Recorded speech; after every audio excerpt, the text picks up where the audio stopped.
बिस्मिल्लाहिर्रहमानिर्रहीम। मैं हूं नदीम रज़ा। बड़ी शद्दोमत से ये ख़बरें मौसूल हो रही हैं कि पाकिस्तान तहरीक इंसाफ में एक बार फिर फॉरवर्ड ब्लॉक बनने जा रहा है। इन ख़बरों को तक़वियत तब मिली जब सेक्रेटरी जनरल तहरीक इंसाफ उमर अयूब ने अपने ओहदे से इस्तीफ़ा दे दिया है। बहुत से चीते विलागर्स, बहुत से दूर की कोड़ी लाने वाले ऐसे जो ख़बरें देने वाले लोग हैं, वो सोशल मीडिया पर, नेशनल न्यूज़ चैनल्स पर ये ख़बरें दे रहे हैं कि पाकिस्तान तहरीक इंसाफ के 25 से 30 ऐसे लोग हैं जो फॉरवर्ड ब्लॉक बना सकते हैं।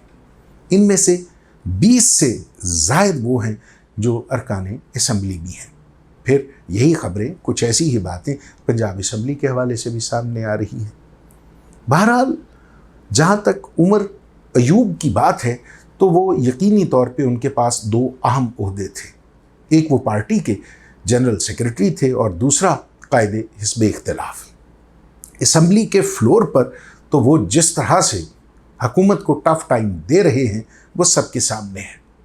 लेकिन एक ऐसी जमात जिसकी क़यादत, जिसके कायद समेत जो सूबाई क़यादत है और बेशुमार सैकड़ों कारकुनान पाबंदे सलासल हैं, जेलों में बंद हैं, उनकी रिहाई के लिए वो अपने कारकुन को जो अभी बाहर हैं उसकी उम्मीदों पर पूरा उतरने में उन्हें थोड़ी सी मुश्किलात थी, या फिर यूँ कह लीजिए कि उनकी मसरूफियात ज़्यादा होने के बायस वो तहरीक इंसाफ के कारकुन को उस तरह से मुतहर्रक नहीं कर पा रहे थे जिसकी ज़रूरत मौजूदा हालात में थी।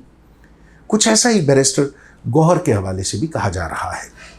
लेकिन वो चूँकि ठंडे मिजाज के बंदे हैं, वो सादा मिजाज के बंदे हैं, उन्हें सियासत की वो हेरा फेरियाँ भी अभी नहीं आती जो हमारी सियासत की ज़रूरत है। उन्हें इस बिसात पे मोहरे चलने का हुनर उस तरह से नहीं आता जिस तरह से चालाक और घाक किस्म के सियासतदान ये खेल खेलते हैं। जाहिर है, जब किसी सियासी जमात की मरकज़ी क़यादत, मरकज़ी कायद, इमरान खान जैसा कायद आपके सामने ना हो, लोगों में मौजूद ना हो, अपने कारकुनों के साथ राबिते में ना हो, तो फिर जो दीगर लोग होते हैं उनका एतमाद कम हो जाता है और वो यही समझते हैं कि शायद हमारे ऊपर जो लोग मुसल्लत किए गए हैं वो दुरुस्त सम्मत में अपनी जमात को लेकर नहीं चल रहे। बहरहाल, जहाँ तक फॉरवर्ड ब्लॉक का मामला है तो इससे पहले ये तहरीक इंसाफ के लिए कोई नई बात नहीं है। इंतखाबात से पहले तहरीक इंसाफ को 2-3 बड़े बुरे झटके लगे हैं, जिसके बाद शायद ही कोई सियासी कुव्वत, सियासी जमात संभल पाती। सबसे पहले परवेज़ खटक, महमूद खान और केपी के बहुत से लोगों ने तहरीक इंसाफ से अपनी राहें अलग कर ली और दावा किया कि इमरान खान को वोट उनके नाम पे पड़ता था, उनकी कारकर्दगी के बायस तहरीक इंसाफ केपी में 2 बार हुकूमत बनाने में कामयाब रही।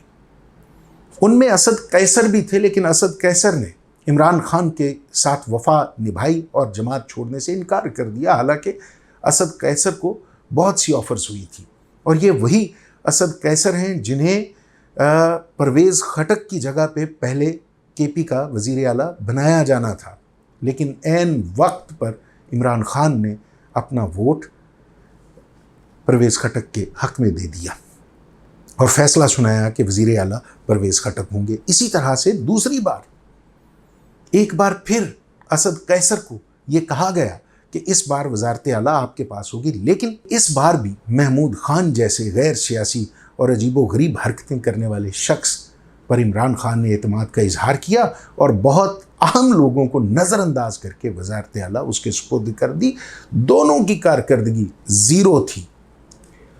इमरान खान को अगर वोट मिला था तो वो उसकी अपनी शख्सियत का वोट था।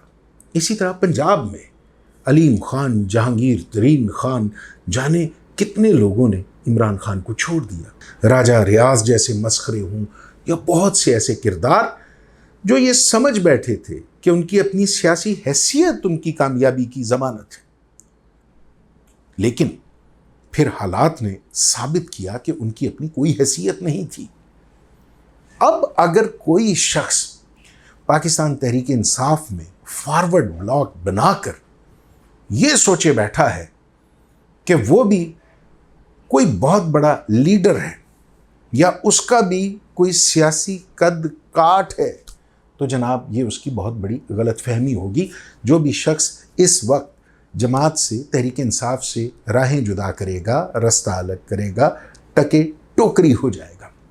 جس طرح پہلے لوگوں نے، اگرچہ ان میں سے کچھ ایسے ہیں جن کو وزارتیں ملی، کچھ عہدے مل گئے، کچھ اور طرح سے نوازے گئے، لیکن ذلت، یاد رکھیے گا، سیاسی طور پر اپنی قیادت سے بے وفائی کرنے والوں کے مقدر میں ہمیشہ ذلت لکھی جاتی ہے۔ وقتی طور پر آپ مفادات ضرور حاصل کر لیتے ہیں، لیکن مستقل بنیادوں پہ رسوائی آپ کے ساتھ لازم و ملزوم ہو جاتی ہے۔ بہرحال ابھی تک کی جو میری اطلاعات ہیں، پاکستان تحریک انصاف میں کوئی فارورڈ بلاک نہیں بننے جا رہا۔ شہریار افریدی، شیر افضل مروت، ان جیسے اور شاندانہ گلزار، ان کو اپنی موجودہ قیادت پر تحفظات ضرور ہیں، لیکن ان سب کی سیاسی محبت کا یا سیاسی سوچ کا مرکز آج بھی عمران خان ہے۔ جو شخص تحریک انصاف کو چھوڑے گا اس کے پلے ککھ نہیں بچے گا۔ یہی ہوتا اگر نواز لیگ بھی اس طرح کا سیاسی بیانیہ بنانے میں کامیاب رہتی، نواز لیگ کی قیادت ملک سے باہر نہ جاتی، یہیں بیٹھ کر اسی طرح قید و بند کی صعوبتیں جھیلتی جس طرح عمران خان جھیل رہے ہیں۔ اچھا، ایک اور جو ہمارے دانشور یا سیاسی حالات کے نباز ہیں، جو سیاست کو اچھی طرح سے دیکھ پرکھ لیتے ہیں، وہ عمران خان کی سیاسی سوچ سے، سیاسی ویژن سے ہو سکتا ہے اختلاف کرتے ہو۔ مجھے بھی عمران خان کی سیاست سے بہت اختلافات ہیں، لیکن جس طرح سے وہ اپنی رائے پہ، اپنے بیانیے پہ مضبوطی کے ساتھ کھڑا ہے، آپ کسی بھی ایسے شخص کو جو اپنی سوچ کے ساتھ مخلص ہو، جو اپنے بیانیے کے ساتھ مخلص ہو اور قوم اس کے ساتھ ہو، آپ ایسے شخص کی بنیاد کو ہلا نہیں سکتے۔ یہ عمران خان کچھ اور ہوتا اگر یہ جیل سے باہر ہوتا۔ اگر یہ عمران خان، آپ اس کے لیے انتخابات سے پہلے تمام رستے بند نہ کر دیتے تو یہ عمران خان اور ہوتا۔ شاید پاکستان تحریک انصاف اب بڑے برے حالات میں ہوتی۔ شاید تحریک انصاف کے ساتھ جو عوامی رائے عامہ اس کے ساتھ ہم آہنگ ہے، شاید یہ کبھی بھی عمران خان کو اتنی پذیرائی حاصل نہ ہوتی۔